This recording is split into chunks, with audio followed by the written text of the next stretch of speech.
हम्म, तो आज देखने वाले हम अधातु और उनके महत्वपूर्ण यौगिक। पहले तो आज अधातु का कॉन्सेप्ट क्लियर कर देते हैं, किसको अधातु कहते हैं, कैसे अधातु को पहचान करेंगे हम। तो तत्व दो प्रकार के होते हैं, धातु और अधातु। तत्व के मुख्य दो प्रकार होते हैं, धातु और अधातु। अधिकतम तीन हो सकते हैं, जैसे एक उपधातु आ जाते हैं, लेकिन क्वेश्चन के हिसाब से मुख्यतः दो ही तत्व होते हैं, धातु और अधातु, जिसमें से धातु 80% धातु आ जाते हैं और मात्र 22 अधातु होते हैं। मात्र 22 अधातु होते हैं। उपधातु है जो अधातु में ही काउंट होते हैं, उपधातु अधातु में ही काउंट होते हैं, यानी कि अधातुओं की संख्या 22 है, उसमें से कुछ उपधातु भी है। तो अधातु को कैसे कौन कौन सा है ये बता देते हैं। जैसे hydrogen, nitrogen, oxygen, fluorine, chlorine, bromine, iodine, helium, neon, argon, krypton, xenon, radon, ये सब हो गया अधातु। जिनमें से अधातु अधिकतम अधातु गैसीय अवस्था में होती है, जैसे यह हाइड्रोजन गैसीय अवस्था हो गया, helium, neon, argon, krypton, xenon, radon, ये सब हो गए गैसीय अवस्था, यानी कि अधिकतम अधातु गैसीय अवस्था में होती है। अधिकतम अधातु गैसीय अवस्था में होती है। कुछ जो अधातु के में काउंट होते हैं, जैसे सिलिकॉन, जर्मेनियम, ये सब उपधातु हो गए जो अधातु में काउंट होते हैं। तो अधातु के मुख्य दो गुण पढ़े जाते हैं, जैसे भौतिक गुण और रासायनिक गुण, यानी कि अधातु के दो गुण होते हैं, भौतिक गुण और रासायनिक गुण। तो आज भौतिक गुण को पढ़ लेते हैं अभी। अधिकांश अधातु सामान्य ताप यानी कि 0 डिग्री सेल्सियस या 273 केल्विन सामान्य ताप। तो सामान्य ताप पर गैसीय अवस्था में होती है, जो 11 तत्व होते हैं। 11 अधातु गैसीय अवस्था में होती है। इसमें से hydrogen, nitrogen, oxygen, fluorine, chlorine, helium, neon, argon, krypton, xenon, radon. और कुछ ठोस होते हैं और कुछ नहीं। एकमात्र अधातु ब्रोमीन जो द्रव अवस्था में होती है, वो 0 डिग्री सेल्सियस पर द्रव अवस्था में होती है, या कमरे के तापमान पर भी बोल देते हैं, क्या कि 0 डिग्री सेल्सियस पर जब द्रव अवस्था में है तो कमरे के तापमान पर आराम से द्रव अवस्था में हो सकता है। जो अधातु ठोस है वो धातु के समान कठोर नहीं बल्कि भंगुर होते हैं। अधातु के समान अधातु कठोर नहीं होते हैं, वो एक भंगुर होते हैं। अधातु भंगुर होते हैं। वही धातु कठोर होते हैं, लेकिन अधातु कठोर नहीं होते। धातु कठोर होते हैं, अधातु कठोर नहीं होते। अधातु भंगुर होते हैं। अधातु न ही अघात वर्धनीयता होती है, न ही अधातु में तन्यता का गुण पाई जाती है। अधातु को न ही पीट के उसे जैसे लोहा को पीट के उसके चौला किया जा सकता है, उसे अघात वर्धनीयता, यानी कि पीट के चौलाई बढ़ा दिया जाता है, तो वो अघात वर्धनीयता होगी। तो अधातु को ना ही पीट के उसे चौला किया जा सकता है, नहीं, यानी कि अधातु में अघात वर्धनीयता का गुण नहीं होती है। अधातु में ना ही तन्यता का गुण होती है, जैसे कि कोई भी धातु जिसको घींच के मारा जा सकता है, तार बनाया जा सकता है, यानी कि तन्यता का गुण है। वही अधातु हो गए जिसमें तन्यता का गुण नहीं पाया जाता है। अधातु तन्यता का गुण नहीं पाया जाता है, अधातु में तन्यता का गुण नहीं पाया जाता है। अधातु ना ही ऊष्मा के सुचालक होते हैं और ना ही विद्युत के सुचालक होते हैं। अधातु ऊष्मा और विद्युत के कुचालक होते हैं। अधातु ऊष्मा और विद्युत के कुचालक होते हैं। एकमात्र अधातु ग्रेफाइट है जो ऊष्मा और विद्युत के सुचालक होते हैं। एकमात्र अधातु जो अपवाद में आते हैं, ग्रेफाइट, ये पेंसिल के नोक ग्रेफाइट से बनाया जाता है, यही ग्रेफाइट है, कार्बन के अपरूप। एकमात्र ग्रेफाइट अधातु है जो विद्युत के सुचालक होते हैं, नहीं तो सभी के सभी अधातु विद्युत के कुचालक होते हैं। अधातु के परमाणु के अंतिम कक्षा में, अधातु के परमाणु के अंतिम कक्षा में इलेक्ट्रॉनों की संख्या 3 से अधिक होती है, वहीं धातु के इलेक्ट्रॉनों की अंतिम कक्षा के इलेक्ट्रॉनों की संख्या अधिकतम 3 हो सकती है या कम 1 2, अधिकतम 3। वही अधातु का 3 से अधिक 3 4 5 6 7 8। और कोई भी तत्व के अधिकतम अंतिम इलेक्ट्रॉनों की संख्या 8 हो सकती है, 8 से अधिक नहीं हो सकती है, कोई भी तत्व हो। वही उसमें धातु आ जाते हैं तो धातु में अधिकतम 3 इलेक्ट्रॉन, अंतिम कक्षा के इलेक्ट्रॉनों की संख्या में 3 इलेक्ट्रॉन। वही अधातु में 3 से अधिक यानी कि 4 5 6 7 8। और तत्व में 8 से अधिक इलेक्ट्रॉनों की संख्या नहीं होती है, यानी कि अंतिम कक्षा में इलेक्ट्रॉनों की संख्या 8 से अधिक नहीं होती है। किसी भी तत्व के परमाणु के अंतिम कक्षा में 8 से अधिक इलेक्ट्रॉन नहीं होते हैं, वही तो है।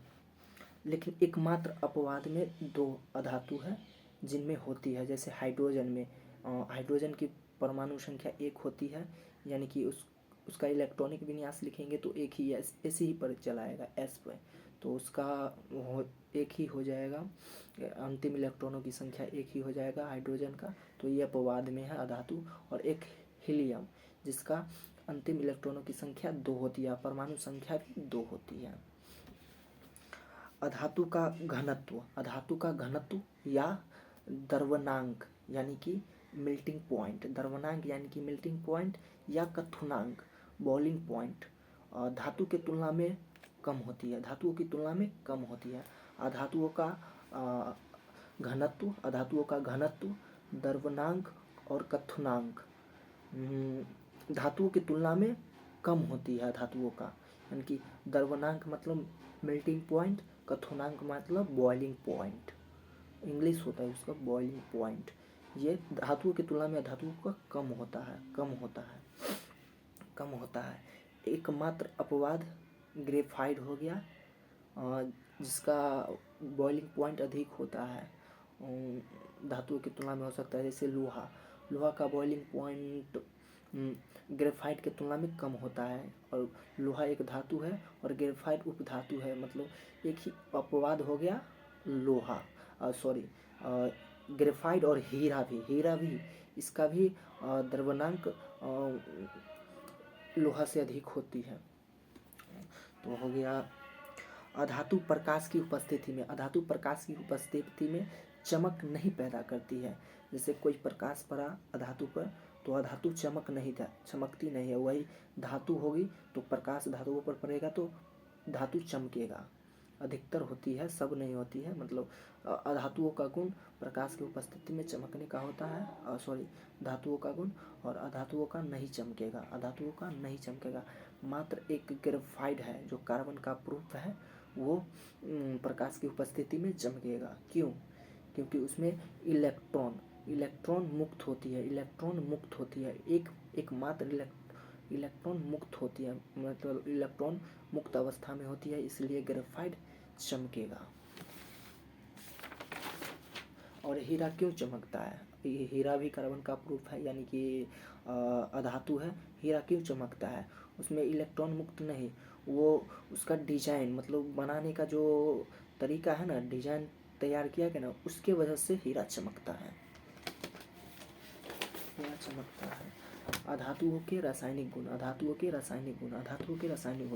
अधातुओं में इलेक्ट्रॉन ग्रहण करने की प्रवृत्ति होती है ना, कि अधातु में इलेक्ट्रॉन ग्रहण करने की प्रवृत्ति होती है, अधातु इलेक्ट्रॉन ग्रहण करते हैं और धन आवेश बनाते हैं। आवेश क्या है?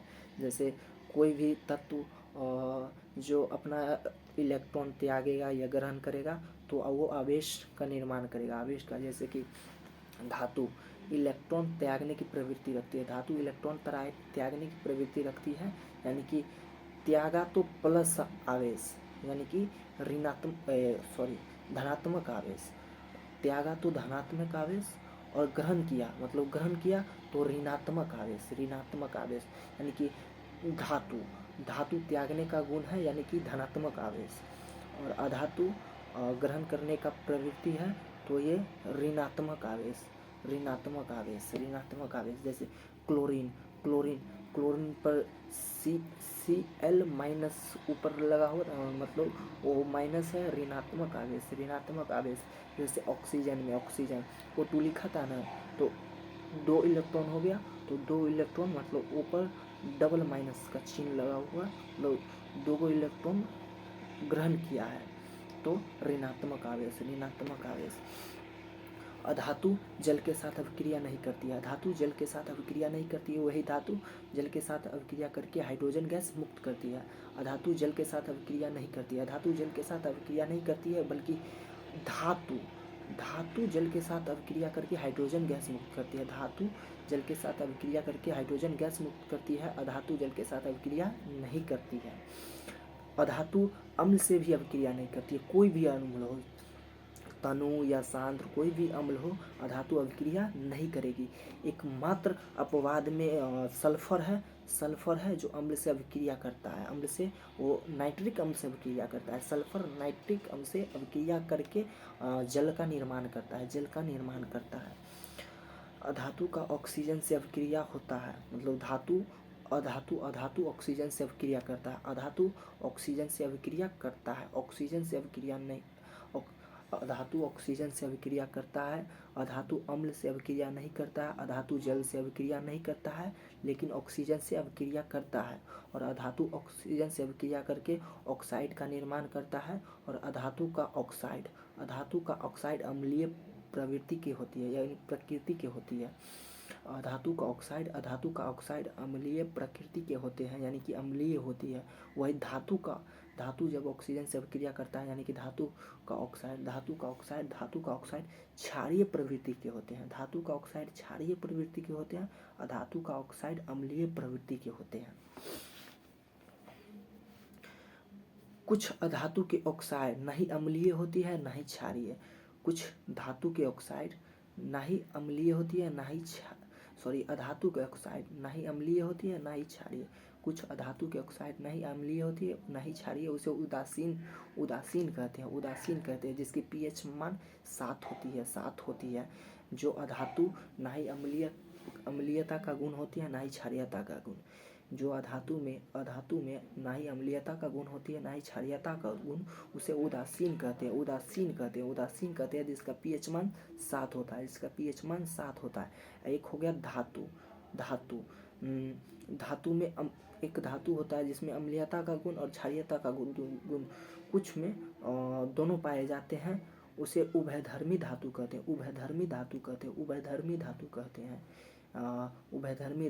हैं, जिसमें कुछ धातु हो जाते हैं जिसमें अम्लीय और क्षारीय दोनों की प्रकृति होती है, दोनों के गुण पाया जाता है, उसे उभयधर्मी धातु कहते हैं।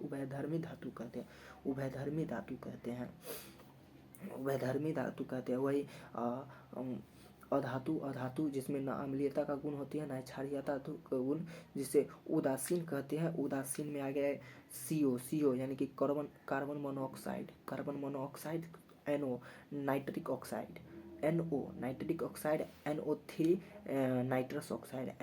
Nitrous oxide. धातु के ऑक्साइड क्षारीय, मतलब ये तो अभी बताया ही है। धातु के ऑक्साइड क्षारीय या उभयधर्मी, धातु के ऑक्साइड क्षारीय और कुछ उभयधर्मी होते हैं। और अधातु के ऑक्साइड अम्लीय और कुछ उदासीन होते हैं। कुछ उभयधर्मी, धातु में उभयधर्मी कुछ होते हैं, अधातु में उदासीन कुछ होते हैं। लेकिन प्रवृत्ति मतलब मुख्य रूप से पूछा जाए तो धातु में क्षारीय गुण मारेंगे और अधातु में अम्लीयता का गुण मारेंगे। तो आज अधातु का कॉन्सेप्ट क्लियर हो गया, साथ ही साथ धातु का भी कॉन्सेप्ट क्लियर हो ही गया होगा। तो चलते हैं।